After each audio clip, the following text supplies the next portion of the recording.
Hello, good morning বন্ধুরা। Finally একটা বছর অপেক্ষা করার পর কিন্তু শুরু হচ্ছে আইপিএল, ইন্ডিয়ান প্রিমিয়ার লিগ 2024, মানে আইপিএলের 16তম এডিশন।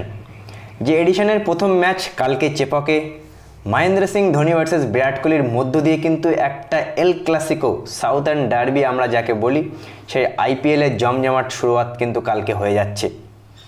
আর আমরা তো খুবই এক্সাইটেড আছি সিএসকে ফ্যানরা, যে বহুদিন পরে আমরা এক ঝলক মহেন্দ্র সিং ধোনিকে দেখার জন্য।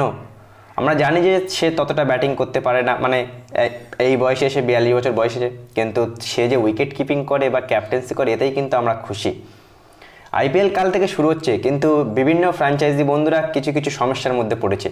যেমন সবথেকে বড় সমস্যার মধ্যে সূর্যকুমার যাদবকে নিয়ে মুম্বাই ইন্ডিয়ান্স। সে এখনও চোট হয়ে পড়ে আছে, মানে এখনও ফিট হতে পারেনি। ন্যাশনাল ক্রিকেট একাডেমি থেকে তার কিন্তু এখনও ক্লিয়ারেন্স দেয়নি, সুতরাং সে কবে জয়েন করবে মুম্বাই ইন্ডিয়ান্স সেটাও কিন্তু সে জানে না। কেএল রাহুলের ব্যাপারে বন্ধুরা এখনও কনফার্ম না, তেমন কোনো নিউজ পাচ্ছি না। সেও কিন্তু চটিল ছিল, সে কখন জয়েন করবে লখনৌ সুপার জায়ান্টস বা কবে থেকে সে খেলবে সেটাও কিন্তু এখনও কনফার্ম না। আমাদের চেন্নাইতে মাতিসা পাতিরানা, সেও কিন্তু অনেক দিনের জন্য বাদ পড়ে গেছে আধা আইপিএল। এমন হতে পারে বন্ধুরা পুরো আইপিএলেও তাকে আমরা নাও পেতে পারি। যদিও আমাদের কাছে অনেক ভ্যারিয়েশন আছে, অনেক বোলার আছে, সুতরাং মহেন্দ্র সিং ধোনি কাউকে না কাউকে সেট করে নেবে, মোস্তাফিজুর রহমানকে খেলাবে, এটাই শুনতে পাচ্ছি। ওদিকে ডেভিড উইলিকে পাচ্ছে না লখনৌ সুপার জায়ান্টস। আর এমন খেলোয়াড়কে বন্ধুরা বিভিন্ন ফ্র্যাঞ্চাইজ তারা কিন্তু পাবে না প্রথম দিক থেকে।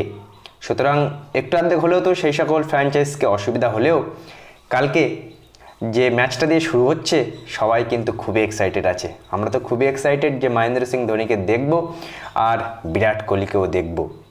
দুটো টিমের মধ্যে অনেক কম্পিটিশান হয়, একদিকে সাকসেসফুল চেন্নাই সুপার কিং, অন্যদিকে সাকসেসফুল না হওয়ার সত্ত্বেও সবথেকে পপুলার টিমের মধ্যে অন্যতম আরসিবি। আর এই ম্যাচটা কিন্তু চেপকে খেলাবে, সুতরাং চেপকে চেন্নাইকে হারাতে গেলে আরসিবিকে কিন্তু অনেক বড় পরিকল্পনা করতে হবে। বন্ধুরা, আরসিবির টিমটা ব্যাটিং অনেক ভালো লাগছে, কিন্তু বোলিংয়ে ততটা ঠিক ভালো লাগছে না, কিন্তু চেন্নাই সুপার কিং সব দিক থেকেই বেস্ট। সুতরাং কালকে আইপিএলের শুরুটা অনেক জাঁকজমকভাবেই হবে এমনটাই আশা হচ্ছে।